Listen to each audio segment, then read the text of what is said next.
Donald Trump प्रशासन ने संयुक्त राष्ट्र सुरक्षा परिषद में वीटो का क्या खेल खेला। ऑपरेशन सिंदूर के बाद सीज फायर को लेकर रूस ने अचानक भारत को क्या झटका दिया है। एप्पल कंपनी ने डोनाल्ड ट्रंप को नजरअंदाज करते हुए भारत के लिए क्या अनाउंसमेंट की है। इसके अलावा और भी कई अहम खबरें और अपडेट्स सामने आ रही हैं जो शायद आपको मेनस्ट्रीम न्यूज चैनलों पर देखने को न मिले, इसलिए इस वीडियो को अंत तक जरूर देखिए। सबसे पहले बात करते हैं भारत की टाटा कंपनी और फ्रांस की रफाल फाइटर जेट्स बनाने वाली कंपनी डसॉल्ट एविएशन के बीच हुए नए समझौतों की। हाल ही में टाटा की company Tata advance systems limited TSL ने फ्रांस की डसॉल्ट एविएशन के साथ 4 प्रोडक्शन ट्रांसफर एग्रीमेंट्स साइन किए हैं। इन समझौतों के तहत टाटा कंपनी भारत में रफाल फाइटर जेट्स के कुछ पार्ट्स मैन्युफैक्चर करेगी जिन्हें फ्रांस भेजा जाएगा और वहां फाइनल असेंबली लाइन में इस्तेमाल किया जाएगा। अभी जो पहला एग्रीमेंट हुआ है वह रफाल फाइटर जेट्स के फ्यूजलेज यानी मुख्य बॉडी स्ट्रक्चर को लेकर हुआ है। फ्यूजलेज किसी भी फाइटर जेट की रीढ़ की हड्डी की तरह होता है जिसमें cockpit, radar systems, avionics, fuel tank और कभी-कभी इंटरनल वेपन्स भी लगे होते हैं। इसी पर विंग्स, टेल और लैंडिंग गियर अटैच किए जाते हैं। यह डिजाइन ऐसा होता है कि वह हवा में कम से कम रेजिस्टेंस पैदा करे ताकि जेट हाई स्पीड और स्टेबिलिटी बनाए रख सके। हालांकि फ्यूजलेज की टेक्नोलॉजी इंजन या रेडार जैसी एडवांस नहीं मानी जाती, लेकिन अच्छी खबर यह है कि डसॉल्ट एविएशन अपने इतिहास में पहली बार फाइटर जेट प्रोडक्शन को फ्रांस के बाहर ले जा रही है और इसके लिए उसने भारत को चुना है। खबर है कि टाटा एडवांस सिस्टम्स हैदराबाद में एक मैन्युफैक्चरिंग प्लांट लगाएगी और वहां से पहला फ्यूजलेज साल 2028 में फ्रांस को डिलीवर किया जाएगा। इस प्लांट की सालाना क्षमता 24 फ्यूजलेज बनाने की होगी। यहां पर न सिर्फ भारत के लिए बल्कि दुनिया भर के उन देशों के लिए भी फ्यूज मैन्युफैक्चर किए जाएंगे जो फ्रांस से रफाल फाइटर जेट खरीद रहे हैं। टाटा एडवांस सिस्टम्स लिमिटेड और डसॉल्ट एविएशन दोनों ने स्टेटमेंट जारी करके भारत के एरोस्पेस सेक्टर को बूस्ट करने का वादा किया है। लेकिन भारत की असली मदद तब होगी जब रफाल फाइटर्स की फाइनल असेंबली लाइन भारत में स्थापित की जाएगी या फिर फ्रांस की सैफरन कंपनी भारत के साथ मिलकर इंजन डेवलपमेंट में सहयोग करेगी। वैसे टाटा कंपनी के लिए दोहरी खुशखबरी सामने आई है। संदर्भ के लिए आपकी स्क्रीन पर संबंधित आर्टिकल का स्क्रीनशॉट दिया गया है। दरअसल हाल ही में एप्पल कंपनी ने भारत में अपने आईफोन्स और मैकबुक लैपटॉप्स की रिपेयर सर्विस के लिए आधिकारिक कॉन्ट्रैक्ट टाटा कंपनी को दे दिया है। टाटा और एप्पल के बीच एक डील साइन हुई है जिसके तहत अब भारत में आईफोन्स और मैकबुक्स की रिपेयरिंग की जिम्मेदारी टाटा के पास होगी। गौरतलब है कि इससे पहले एप्पल ने टाटा को आईफोन्स और उसके कुछ कंपोनेंट्स के मैन्युफैक्चरिंग का भी कॉन्ट्रैक्ट दिया था और अब रिपेयर बिजनेस भी एक भारतीय कंपनी को देना एक बड़ी उपलब्धि है। एप्पल ये कॉन्ट्रैक्ट अमेरिका, ताइवान की फॉक्सकॉन या किसी चीनी कंपनी को भी दे सकता था, लेकिन उसने भारत की कंपनी को चुना। यह दिखाता है कि एप्पल और टाटा के बीच बॉन्डिंग लगातार मजबूत हो रही है, जो भारत के लिए बेहद अच्छी खबर है। खास बात यह है कि डोनाल्ड ट्रंप की धमकियों के बावजूद एप्पल भारत में अपना बिजनेस और भी मजबूत कर रहा है। अब बात करते हैं एक और महत्वपूर्ण अपडेट की जो संयुक्त राष्ट्र सुरक्षा परिषद यूएनएससी से जुड़ी है। डोनाल्ड ट्रंप के शासनकाल में अमेरिका और इजराइल के साथ साथ भारत के साथ उसके संबंधों को लेकर कई सवाल उठे हैं। 2 दिन पहले बताया गया था कि यूएन सिक्योरिटी काउंसिल के 5 स्थायी और 10 अस्थायी सदस्य देशों ने एक क्लोज डोर कंसल्टेशन गोपनीय बैठक की थी जिसमें यह फैसला लिया गया कि पाकिस्तान को अगले 1 साल के लिए यूएन की काउंटर टेररिज्म कमेटी का वाइस चेयर और तालिबान सैंक्शंस कमेटी का चेयरमैन बनाया जाएगा। यह बेहद चौंकाने वाला है क्योंकि सबको पता है कि पाकिस्तान लंबे समय से भारत के खिलाफ प्रॉक्सी वॉर चला रहा है और आतंकियों को पनाह देता रहा है। इसके बावजूद उसे आतंकवाद से लड़ने वाली 2 सबसे अहम कमेटियों की जिम्मेदारी दे दी गई है। अमेरिका अगर चाहता तो इस प्रस्ताव को वीटो कर सकता था, जिससे यह साफ हो जाता कि वह भारत का सच्चा सहयोगी है, लेकिन अमेरिका ने भारत की उम्मीदों के विपरीत इस प्रस्ताव को वीटो नहीं किया, जो भारत के हितों पर एक बड़ा झटका है। अब हुआ यह कि हाल ही में संयुक्त राष्ट्र सुरक्षा परिषद यूएनएससी के भीतर इजराइल भी भारत की तरह एक मुश्किल स्थिति में आ गया। सुरक्षा परिषद में एक प्रस्ताव रेजोल्यूशन लाया गया जिसमें इजराइल से यह मांग की गई कि वह गाजा में तत्काल निर्विवाद और स्थायी युद्ध विराम unconditional and permanent permanent cease fire लागू करे और सैन्य कार्रवाई को रोके।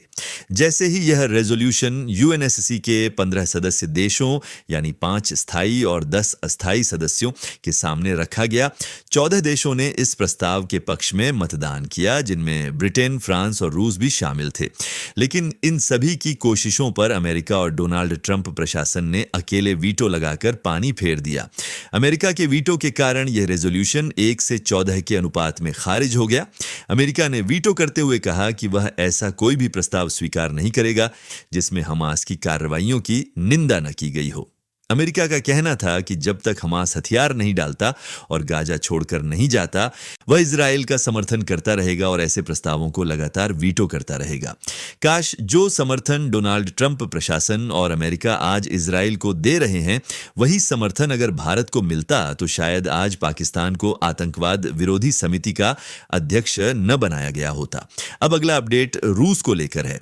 रूस के विदेश मंत्रालय ने इस बार भारत को चौंकाने वाला बयान दिया है। संदर्भ के लिए आपकी स्क्रीन पर आर्टिकल का स्क्रीनशॉट है।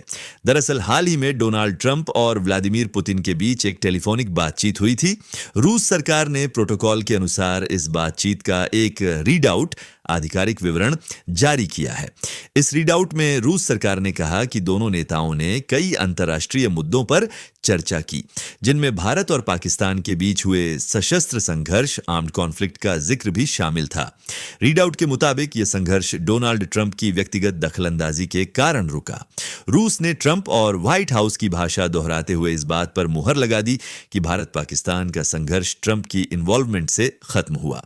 यानी रूस ने न सिर्फ ट्रंप के दावे का समर्थन किया, बल्कि एक तरह से उन्हें क्लीन चिट भी दे दी। ये बात भारत के लिए चौंकाने वाली है, क्योंकि कुछ दिन पहले ही रूस के विदेश मंत्री सर्गेई लावरोव ने कहा था कि अमेरिका दक्षिण एशिया में माहौल बिगाड़ रहा है। ऐसे में रूस से इस तरह की टिप्पणी की उम्मीद नहीं की जा रही थी। वेस्टर्न देश इंडियन ओशन में दखल देकर भारत और चीन के बीच दुश्मनी पैदा करने की कोशिश कर रहे हैं।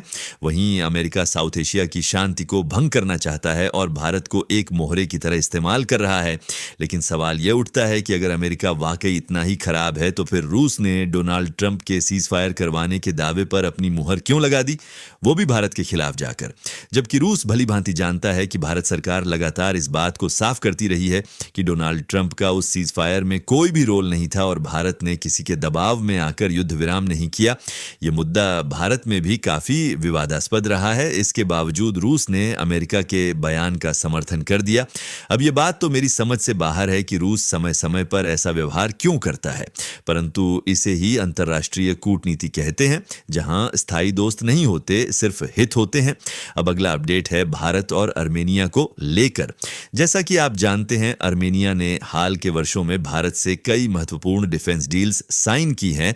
इनमें Pinaka multi barrel rocket launcher, Akash missile defence system, towed artillery guns और स्वाति वेपन लोकेटिंग रडार जैसे आधुनिक हथियार शामिल हैं।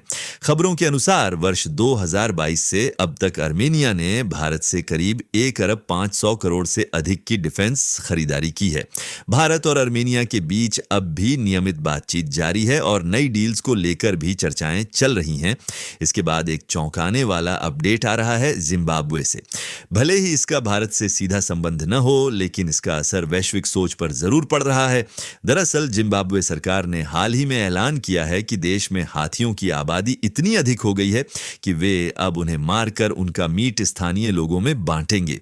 सरकार का दावा है कि वर्ष 2024 में हुई एक एरियल सर्वे के मुताबिक उनके देश में 2550 से अधिक हाथी हैं, जबकि वहां की इकोलॉजिकल कैरिंग कैपेसिटी सिर्फ 800 हाथियों की है।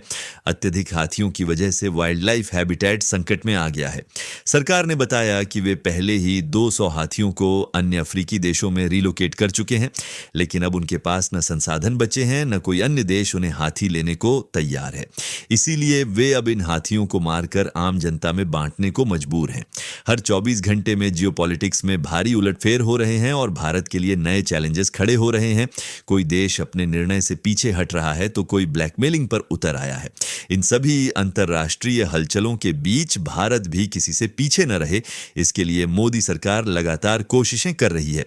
भारत की foreign policy, defence news, economy और ग्लोबल अफेयर्स का सही और निष्पक्ष विश्लेषण ही हमारे चैनल जियो अफेयर्स अपडेट का मिशन है, और यह मिशन आपके समर्थन के बिना अधूरा है।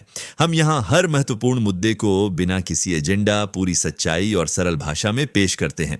अगर आप चाहते हैं कि भारतीय विदेश नीति और अंतर्राष्ट्रीय मामलों की सही जानकारी लगातार आप तक पहुंचे, तो इस वीडियो को लाइक करें, हमारे चैनल जियो अफेयर्स अपडेट को सब्सक्राइब करें और बेल नोटिफिकेशन ऑन करना न भूलें।